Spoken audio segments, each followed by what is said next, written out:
का चल रहा है आपातकाल। आपको बता दें कई शहरों में ऑक्सीजन की भारी किल्लत देखने को मिल रही है। झांसी, लखनऊ, मेरठ में ऑक्सीजन खत्म हो चुकी है। कानपुर, वाराणसी, गोंडा में भी भारी किल्लत देखने को मिल रही है। ऑक्सीजन यहां पर खत्म हो चुकी है। अलीगढ़, कन्नौज में दम तोड़ रहे मरीज। कन्नौज में ऑक्सीजन के अभाव में 4 लोगों की अब तक मौत हो चुकी है और बड़े अस्पतालों में भी ऑक्सीजन खत्म हो गई है। बड़े अस्पतालों में ऑक्सीजन की भारी मांग है और किसी भी समय खत्म हो रही है ऑक्सीजन। ऑक्सीजन के अभाव में दम तोड़ रहे हैं मरीज। जहां पर ऑक्सीजन वहां पर जमकर लूटपाट हो रही है, लूट हो रही है और एक सिलेंडर के 50,000 रुपए तक वसूले जा रहे हैं। वहीं 4 गुना दाम पर भरे जा रहे हैं ऑक्सीजन के टैंक। तो कहीं ना कहीं एक बड़ी लापरवाही भी इस समय देखने को मिल रही है। आपको बता दें लूटपाट यहां पर की जा रही है और एक सिलेंडर के 50,000 रुपए तक वसूले जा रहे हैं। 4 गुना दाम पर ऑक्सीजन सिलेंडर्स भरे जा रहे हैं, टैंक भरे जा रहे हैं। तो आपको बता दें भारी किल्लत ऑक्सीजन की देखने को मिल रही है और इस वजह से कई लोगों की अब तक मौत हो चुकी है। कन्नौज की बात करें तो आपको बता दें यहाँ पर ऑक्सीजन के अभाव में 4 लोगों की मौत हो गई है और ऑक्सीजन की किल्लत कई शहरों में यूपी में देखने को मिल रही है। कई शहरों में ऑक्सीजन की भारी किल्लत है और यूपी में ऑक्सीजन का आपातकाल चल रहा है। झांसी, लखनऊ, मेरठ, कानपुर, वाराणसी, गोंडा में भारी किल्लत देखने को मिल रही है। वहीं अलीगढ़, कन्नौज में भी मरीज अब दम तोड़ते हुए नजर आ रहे हैं। कन्नौज में अब तक ऑक्सीजन के अभाव की वजह से 4 लोगों की मौत हो गई है।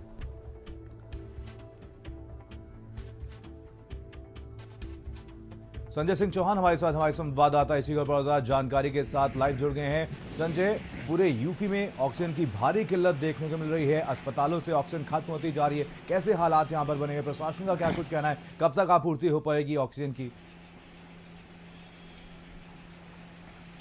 बिल्कुल मनीष, मैं बताऊं कि जिस तरीके से कोविड चल रहा है और कोविड की महामारी के बीच जिस तरीके से सरकारी जो व्यवस्थाएं हैं वो ध्वस्त हुई है। हाँ, कागजों में जो मौसम जरूर सुहाना बना हुआ है, लेकिन ग्राउंड जीरो में जो हकीकत है उससे लोगों को रूबरू होना पड़ रहा है।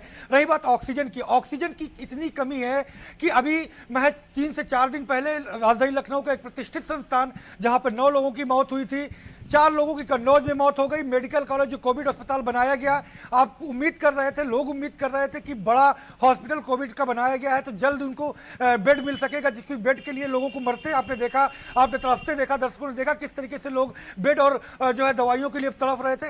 वहां पर महज इस वजह से हॉस्पिटल संचालित नहीं हो पा रहा है क्योंकि उनके पास ऑक्सीजन की सप्लाई पूर्ण रूप से नहीं है। जो उनके पास रिजर्व ऑक्सीजन थी वो धीरे धीरे जो पेशेंट्स वहां पर एडमिट है वहां पर वो खत्म हो रही है। यही हालात बलरामपुर अस्पताल के हैं, यही हालात अन्य अस्पतालों के सरकारी संस्थान के। सप्लाई जरूर कागजों में दिखाई जा रही है, जैसे मैंने पहले भी कहा कि फाइलों में मौसम सुहाना है, लेकिन ग्राउंड जीरो में जो बना हुआ है उससे लोगों को परेशान होना पड़ रहा है।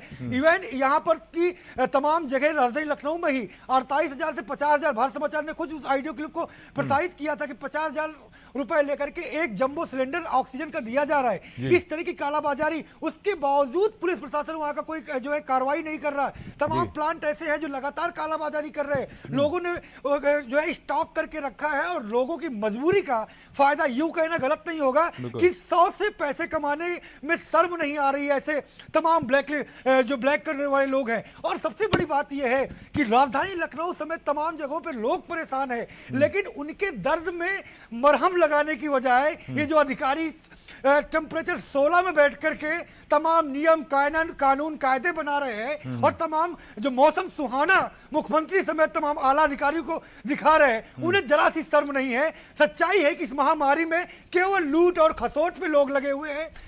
गरीब आदमी की उनको साथ देने वाला कोई नहीं दिख रहा है। उन्हें बेड, उन्हें ऑक्सीजन, उन्हें मेडिसिन नहीं मिल रही है। ऑक्सीजन कितने भयंकर तरीके से ब्लैक की जा रही है, कितने हाई रेट पे बेची जा रही है, इंजेक्शन कितने हाई रेट पे बेचा जा रहा है, इन सब की कालाबाजारी हो रही है। लेकिन एक सिंगल FIR बिल्कुल कहीं ना कहीं संजय बड़ी लापरवाही यहाँ पर देखने को मिल रही है। प्रशासन इस पर कोई ध्यान नहीं दे रहा है। इसी को जानकारी के साथ नरेंद्र हमारे साथ मेरठ से जुड़ गए हैं, साथ ही साथ राजेश हमारे साथ हमारे संवाददाता गोंडा से जुड़े हुए। रुक करेंगे नरेंद्र का मेरठ से हमारे साथ हमारे संवाददाता। नरेंद्र, आपसे जानना चाहेंगे यहाँ पर पूरे यूपी में ऑक्सीजन की भारी किल्लत हो रही है, आपसे जानना चाहेंगे यहाँ पर अगर मेरठ के अस्पतालों की बात की जाए तो यहाँ पर कैसे हालात हैं और कितने समय का और ऑक्सीजन यहाँ पर बचा हुआ है?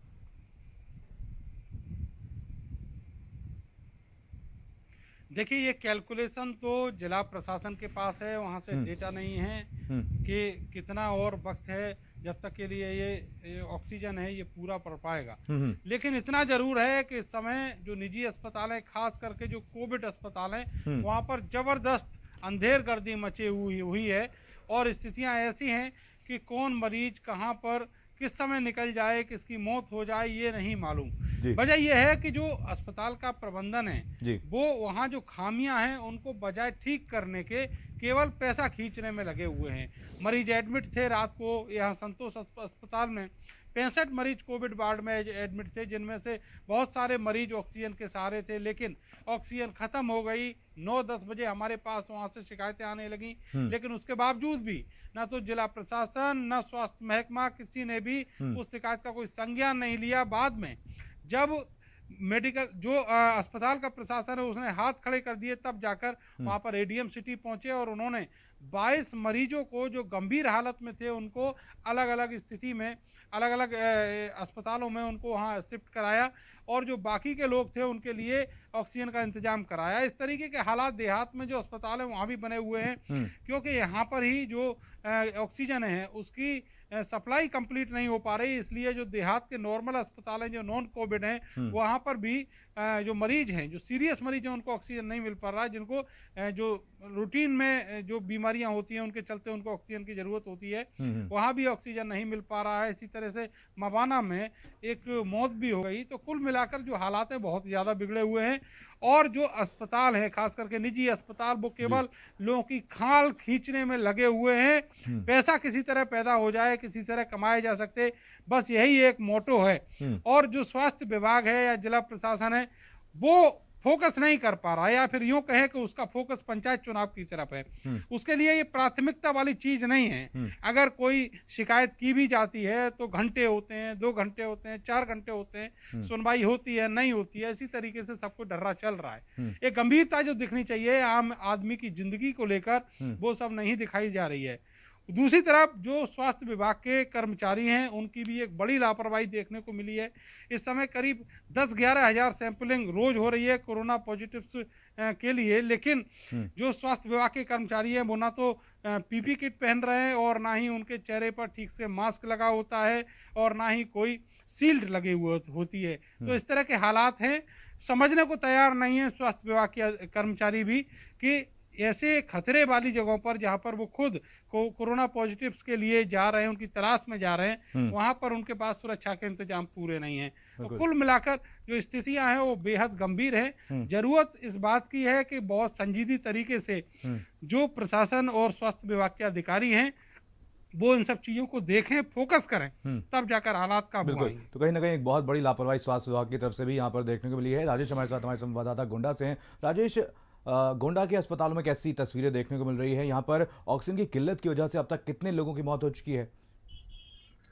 जी बिल्कुल, मैंने आपको बता दें कि जैसा कि अभी नरेंद्र जी बता रहे थे कि हर जगह वही सिचुएशन है, क्योंकि हर जिले में लगभग ऑक्सीजन की कमी हर जगह पे है। गोंडा में भी कल रात में करीब 3 बजे के करीब ऑक्सीजन की कमी हुई थी और जिसके बाद फिर आनन फानन में छोटे सिलेंडर है वो मंगवाने पड़े थे। और जो कोरोना के पेशेंट है वो लगातार गोंडा में बढ़ते जा रहे हैं। पहले 100 की संख्या में आ रहे थे, अब 250 और 300 की संख्या में डेली पेशेंट निकल रहे हैं। जो नॉन कोविड हॉस्पिटल है गोंडा का, हालांकि कोविड हॉस्पिटल में जो ऑक्सीजन था वो पर्याप्त मात्रा में था, लेकिन नॉन कोविड हॉस्पिटल में जो ऑक्सीजन था वो कल रात में खत्म हो गया था। जिसके बाद जो मरीज एडमिट हुए थे इमरजेंसी में, करीब 15 से 20 बेड इमरजेंसी में है, उनमें जो बेसिकली सांस के मरीज थे और भी अन्य बीमारियों के मरीज थे, उनको रात में ऑक्सीजन नहीं मिल पाई। जिसके बाद छोटे सिलेंडर मंगाया गया, कुछ लोगों ने अपने पैसों से व्यवस्था की और उसके मार्फत वो किया। हालांकि सुबह 36 सिलेंडर जो है बाराबंकी के प्लांट से मंगाए गए हैं और 36 सिलेंडर और जो है वो लोड करके खड़े कर दिए गए हैं। हालांकि वो कब आएंगे इसका कोई अता पता नहीं है। डीएम मार्कंडे साहब लगातार ये मीडिया में मैसेज तो दे रहे हैं कि ऑक्सीजन की गोंडा में कोई कमी नहीं है, लेकिन जिस तरह से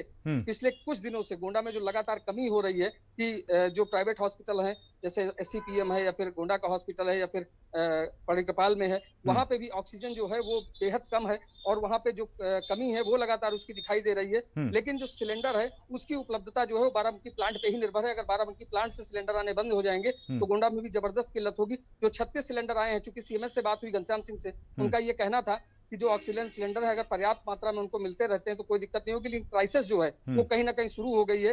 गोंडा में लगातार जो कोरोना की दवाएं हैं उनकी भी किल्लत हो गई है, और जो इंजेक्शन हैं वो काफी महंगे दामों पर बिक रहे हैं। तो ऐसी बहुत सी दिक्कतें, हालांकि जो मौत का सिलसिला है वो अभी लगातार 86 मौतें गोंडा में अब तक हो चुकी हैं कोरोना से, और जो मरीज हैं उनकी जो संख्या है वो करीब 1600 से ऊपर एक्टिव मरीजों की संख्या गोंडा में है। बिल्कुल। चलिए, अवनीश अवस्थी भी हमारे साथ, हमारे संवाददाता कानपुर से जुड़ गए हैं। अवनीश, कुछ दिन पहले ही रायबरेली से ऑक्सीजन सप्लाई किया गया था कानपुर में। अस्पतालों में कैसी तस्वीरें आप देख पा रहे हैं? क्या यहाँ पर भी किल्लत हो रही है ऑक्सीजन की? देखिए, ऑक्सीजन किल्लत की बात करें तो हम बहुत पीछे हैं। ना हमारे पास ऑक्सीजन है, ना हमारे पास बेड है, ना हमारे हॉस्पिटल है, ना ही इंजेक्शन से। हम अपने परिजनों को रोज खो रहे हैं। रोज ऐसे कोई नहीं। मैं अपने व्यक्तिगत अनुभव बताऊं, रात मैंने अपने रिलेटिव रात भर्ती करा, 3 दिन चक्कर लगाने के बाद अधिकारियों को 2:30 बजे बड़ी मुश्किल एडमिट किया गया, उनको ऑक्सीजन नहीं मिली और 3:30 बजे उन्होंने दम तोड़ दिया। मैं अब ये स्थिति हो गई है कि ऑक्सीजन जैसी चीज और इंजेक्शन ये दूर की चीजें हो गई हैं। हम अपने परिजनों को, अपने मिलने वालों, शहर वालों को कोई मदद नहीं कर पा रहा। जिला प्रशासन कोई मदद नहीं कर रहा। सिर्फ एक अधिकारी के सहारे पूरा जिला चल रहा है। कमिश्नर है थोड़ी बहुत मदद कर रहे हैं लोगों की, ना यहाँ डीएम सुन रहे हैं, ना यहाँ डीआई सुन रहे हैं, ना सीएमओ सुन रहे हैं। ऑक्सीजन की बात करें तो 4-4 फैक्ट्रियों को छापे मार रही है, लेकिन किसी भी व्यक्ति को गिरफ्तार करके लाती है और फैक्ट्री मालिक को फिर छोड़ देती है कि ये काम ना बंद करते। 4 एजेंसियां हैं जो बराबर ब्लैक मार्केटिंग कर रही, खुलेआम उनकी अपनी ऑक्सीजन गैस अस्पतालों में ना देकर इंडस्ट्रियल यूज के लिए दे रही हैं। डीसीपी और एडीएम सिटी सप्लाई में छापा ही मारा, उसमें उन लोग गिरफ्तार भी किया, लेकिन ला करके भी उनको भी छोड़ दिया गया। ये स्थिति हो गई है कानपुर के। हम अपनी व्यक्ति बता दें कि हम लोग अपने परिजनों को बचा नहीं पा रहे, और ये स्थिति हम लोग अपने आप को भी नहीं बचा पाएंगे। जो किल्लत हो रही है वो कहीं ना रोज दिन दिन बढ़ती जा रही है। रोज बड़े बड़े दावे किए जाते हैं कि आज मोदी नगर से गैस आ रही है, आज यहाँ से गैस आ रही है, आज वहाँ से गैस आ रही है। कमिश्नर कह रहे हैं, डीएम कह रहे हैं, सीएमओ कह रहे हैं, डीआई कह रहे हैं, एडीएम सिटी, लेकिन कहीं से कोई व्यवस्था नहीं हो पाई। ये बहुत बुरी स्थिति हो गई कि ये हालत रहा। कानपुर को कोई बचा नहीं पाएगा। जो इस तरह मौतें हो रही हैं, वो मौतों का पैसा इतना बुरा हो गया है कि हम आप बता नहीं सकते। पर डे 20 से 30 लाशें घाट पर जलाई जा रही हैं, और उसमें अपना कई ऐसे मिलने वाले हैं, कई परिचित हैं जो बिल्कुल ठीक ठाक थे, लेकिन ऑक्सीजन किल्लत चलते उनको बचा नहीं पाए। बिल्कुल संजय, लगातार यहाँ पर हालात बिगड़ते हुए नजर आ रहे हैं। ऑक्सीजन की वजह से लोगों की मौत हो रही है। आपसे जानना चाहेंगे इसको लेकर के क्या कुछ कदम अभी तक प्रशासन की तरफ से उठाए गए हैं? कब तक ऑक्सीजन की आपूर्ति हो पाएगी? बिल्कुल मनीष, मैं बताऊं कि बहुत कदम सरकार ने दावे किए हैं। पीजीआई में प्लांट लगाने की बात कही है, प्लांट अभी लगा नहीं, क्योंकि प्लांट ऐसा नहीं है कि फूल जो तोड़ा और भगवान में चढ़ा दिया। प्लांट लगाने में वक्त लगता है, और उस वक्त के बीच में जो लोग मौत के जो है काल के गाल में समा रहे हैं, उसका जिम्मेदार कौन है? अमित मोहन प्रसाद जो अपर मुख्य सचिव स्वास्थ्य है, दूरदर्शन और एएनआई में बैठ करके प्रेस कॉन्फ्रेंस करके आंकड़ेबाजी करके चले जाते हैं। 5 मिनट का टाइम है क्या वो मीडिया के सवालों का जवाब दे पाने की? चैलेंज करता हूं, अगर उनमें हिम्मत है तो 5 मिनट का जो है सवालों के जवाब दे ले, इन मौतों का हिसाब दे दे, कैसे लोग मर रहे हैं। हिम्मत हो तो अमित मोहन प्रसाद निकल करके बाहर आओ। तुम चैलेंज है, इन मौतों का कौन जिम्मेदार होगा? कहां पे प्लांट लग रहे हैं, कहां लगा के पूरे कर दिए? जो लोग मदद करने के लिए एनजीओ बाहर आ रही है, उनके पास गैस खत्म हो गई है, वो स्विच ऑफ करके भेज रहे हैं। जहां से ब्लैक हो रही है उन पर क्या कार्रवाई की आपने? शर्म नहीं आती है? एसी के कमरे में बैठ के बड़े बड़े आंकड़े बता रहे हो आप। लोग मर रहे हैं, लोगों के अपने को सामने तड़पते हुए देखा जा रहा है, उनको वो कुछ नहीं कर पा रहे हैं। ये आंकड़ेबाजी खेलना करना बंद करो, ये खेल बहुत पुराना हो गया है। कम से कम अब अपनी कुर्सी बचाने के लिए मेहनत कर लो। तेल लगा करके और बटरिंग करके कुर्सियां कब तक बचाओगे? कोई मानवता नाम की चीज है आप लोगों के पास कि नहीं है? मनीष, मेरे पास शब्द नहीं है इन लोगों के लिए बात करने के लिए। लानत है इन लोगों को, कुर्सी में रहने के लायक नहीं है ये। बिल्कुल, तो कहीं ना कहीं बहुत बड़ी लापरवाही साफ तौर पर अधिकारियों की तरफ से देखने को मिल रही है। अवनीश, आपसे जानना चाहेंगे यहाँ पर क्या वजह है कि कालाबाजारी के खिलाफ कोई कदम नहीं उठाया जा रहा है, कोई कार्रवाई नहीं की जा रही है? देखिए, कानपुर में कोई अधिकारी अपनी सीट से निकल के आने को तैयार नहीं है। सिर्फ फोन बातें हो रही हैं, सारे अधिकारी फोन बंद कर लेते हैं, कोई मिल नहीं रहा है। और जिससे पूछो अपना एक दूसरे पर टाल देता है। एडीएम से कहो तो डीएम पर, डीएम कहो तो सीएमओ डीआई के ऊपर टाल देते हैं। कोई अधिकारी मिल नहीं रहा। सबसे बुरी स्थिति है कि कानपुर में आज आदमी दवा नहीं मर रहा, सिर्फ ऑक्सीजन कमी से मर रहा हो। स्थिति है कमोबेश कि अधिकारी जवाब देने को तैयार नहीं है। जो बड़े बड़े अखबार है कानपुर के और एएनआई चैनल की बात कर रहे हैं संजय सिंह की, ये सिर्फ उनमें बयान जारी कर रहे हैं। कोई अधिकारी सामने नहीं आ रहा। केशव प्रसाद मौर्य मैं चैलेंज करता हूं डिप्टी सीएम को, मैं बात करता हूं, मैं जो स्वास्थ्य मंत्री वो सामने आए, जो बड़े बड़े बयान दे रहे थे वो आगे जवाब तो दे। आखिर मौतों के जिम्मेदार कौन है? कोई बताने को तैयार नहीं। मौतों के जिम्मेदार कौन है? सिर्फ एसी कमरों में बैठ के बातें कर रहे हैं, कोई अधिकारी इधर सामने फील्ड पे नहीं आ रहा। क्या स्थिति है भैरव? जब ये निकलते हैं अपने घरों से तो एक हाथ एएनआई कैमरामैन को, दूसरे कैमरामैन को बुला लेते हैं, चलिए मेरे साथ, हम भला निरीक्षण करने चल रहे हैं। कोई जो निजी चैनल से कोई बात नहीं कर रहा है, कोई बात देने तैयार नहीं है। पहले जो कोरोना काल आया था उसमें रोज डीएम की बाइट आती थी, सीएमओ की बाइट आती थी। आज कितना क्या हुआ, कितनी मौतें हुई, कितने संक्रमित, कितने ठीक हुए, कितने लोग अपने घर गए, लेकिन आप कोई बताने को तैयार नहीं है। सब मुंह मोड़ रहे। कोई, सबसे बड़ी बात है मुख्यमंत्री सूबे के, उनको नहीं दिखाई पड़ रहा है। यो योगी है, योगी कहने, योगी उनका फर्ज नहीं बनता अपने अधिकारियों से पूछें कि क्या कर रहे हैं बैठकर? कोई अधिकारी जवाब नहीं दे रहा। डीएम फोन नहीं उठा रहे हैं, कमिश्नर से बात बड़ी मुश्किल हो जाती है। एडीएम सिटी कह रहे हैं हम व्यवस्था कर रहे हैं, सीएमओ फोन नहीं उठा रहे, डीआई पता नहीं चल रहा है। अगर ये हो क्या रहा है, ये स्थिति रही तो आप नोट कर लीजिए, वो दिन दूर नहीं जब कानपुर के लोग अधिकारियों बंगले घेरेंगे, उन घरों पथराव करेंगे, तो उनके परिजन जिसके परिजन जाएगा वो कुछ भी करने तैयार होगा इससे मुकदमे। और जेल से कोई नहीं डरता, चाहे भारत समाचार का रिपोर्टर हो या कोई भी हो। हम उसके लिए बराबर संघर्ष करेंगे कानपुर लोगों के लिए, चाहे इसके लिए जितने मुकदमे मिल जाए, चाहे मुझे जेल तक जाना पड़े। बिल्कुल, लोगों में काफ़ी ज़्यादा गुस्सा है। नरेंद्र हमारे साथ, हमारे संवाददाता मेरठ से जुड़े हुए हैं। नरेंद्र, जैसा कि यहाँ पर संजय ने बताया, साथ ही साथ अवनीश ने बताया, यहाँ पर कहीं ना कहीं एक बहुत बड़ी लापरवाही अधिकारियों की तरफ से देखने को मिल रही है। उनकी तरफ से जवाब नहीं दिया जा रहा, फ़ोन नहीं उठाया जा रहा है। क्या ऐसी स्थिति मेरठ में भी देखने को मिल रही है?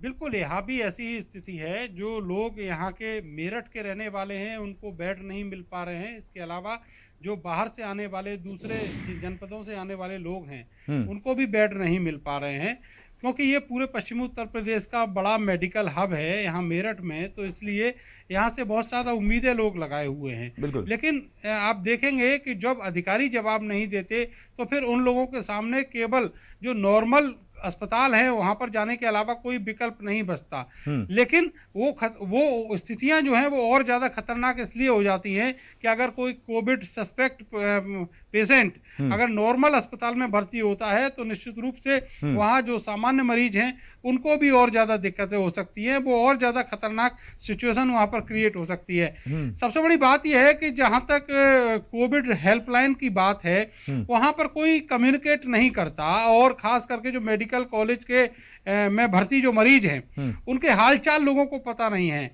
जो निजी अस्पताल हैं उनकी मानसिकता तो और ज्यादा बिगड़ी हुई है, क्योंकि वो लोग रेस्पॉन्स ही नहीं करते, किसी भी तरह का कोई जवाब वो लोग नहीं देते। हालांकि राज्य सरकार ने यहाँ पर नोडल भेजे हुए हैं शासन से, लेकिन वो नोडल का जो रीच है वो बहुत ज्यादा नहीं है। वो नोडल केवल जहां पर उनको अपना कमरा मिला हुआ है उन्हीं कमरों में बैठे बैठे सारी चीजों को वो देखते रहते हैं। अगर उनका नंबर यहाँ पर मेरठ में 10 से ज्यादा लोगों के पास अगर निकल आए तो मैं इस बात का दावा करता हूं, मैं खुद रात को उनसे बात किया, तब जाकर एक जो सुभारती मेडिकल कॉलेज है वहाँ की एक प्रॉब्लम थी, एक मरीज को दिक्कत हो रही थी, वो सॉल्व हो सकी। तो इस तरीके के हालात जो हैं वो लगातार बने हुए हैं। मीडिया के लोगों से ही लोग मैक्सिमम कम्युनिकेट कर रहे हैं, क्योंकि हम लोग के पास सबके नंबर होते हैं, हम लोग रिक्वेस्ट उनसे कर सकते हैं। लेकिन सवाल ये है कोई फोन उठाए तब तो। जिले के जितने अधिकारी हैं आप 10-10 बार फोन मिलाते रहिए, अगर वो फोन उठा भी रहे हैं तो कहेंगे कि हम मुख्यमंत्री की बीसी में हैं या फिर डीएम की मीटिंग में बैठे हुए हैं। तो इस तरीके के एक्सक्यूज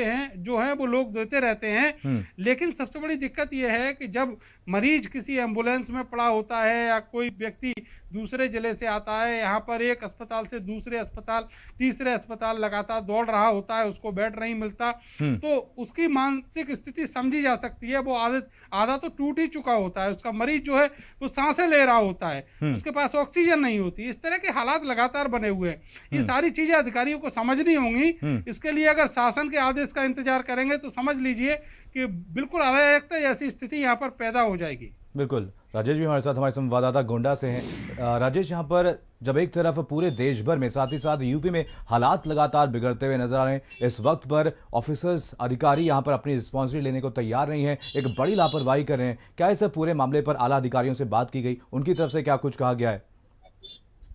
जी बिल्कुल मनीष, क्योंकि आपको बता दें कि जो प्रशासन है और खासतौर पर स्वास्थ्य महकमा है, ये पूरी तरीके से व्हाट्सएप एडिक्ट हो गया है और व्हाट्सएप पे ही सारी चीजें होती हैं, जो भी चीजें कही जाती हैं या उनको धरातल पे उनका काम कम होता है और व्हाट्सएप के जरिए और फेसबुक के जरिए और जितने सोशल मीडिया के वो है प्लेटफॉर्म, उन पे इसका मैसेज जारी किया जाता है। क्योंकि डीएम की ओर से लगातार जो मैसेज है, टेलीमेडिसिन के लिए उन्होंने कहा कि गोंडा 45 लाख की आबादी गोंडा की है और इस 45 लाख की आबादी में जो भी लोग आते हैं वो बेसिकली गोंडा के जिला अस्पताल में ही आते हैं और गोंडा अस्पताल में इतनी ज्यादा रस हो जाती है कि वहां पे लोगों के पास समय नहीं रहता। कल रात को करीब 10 से 12 फोन मेरे पास आए कि मुझे बेड चाहिए, मुझे ऑक्सीजन की किल्लत हो रही है, यहाँ पे ऑक्सीजन नहीं मिल रहा है। तो वहां पे जब बात की गई तो सीएमओ ने फोन नहीं उठाया, इसके अलावा जो और थे सीएमएस उनका भी फोन नहीं उठा, इसके अलावा जो लोगों ने अपने स्तर से फोन किया वो भी फोन नहीं उठता है। तो बेसिकली अगर कहा जाए तो सारी चीजें व्हाट्सएप पे ही निर्धारित हो गई है। वहां से कहा जाता है कि टेलीमेडिसिन के लिए नंबर जारी किए जाते हैं, 12 से 15 नंबर हैं। जब लोग उनको फोन करते हैं तो वहां भी फोन नहीं उठता है। तो ऐसी स्थिति में लोगों के पास सिर्फ एक चारा रहता है कि या तो वो लखनऊ जाएं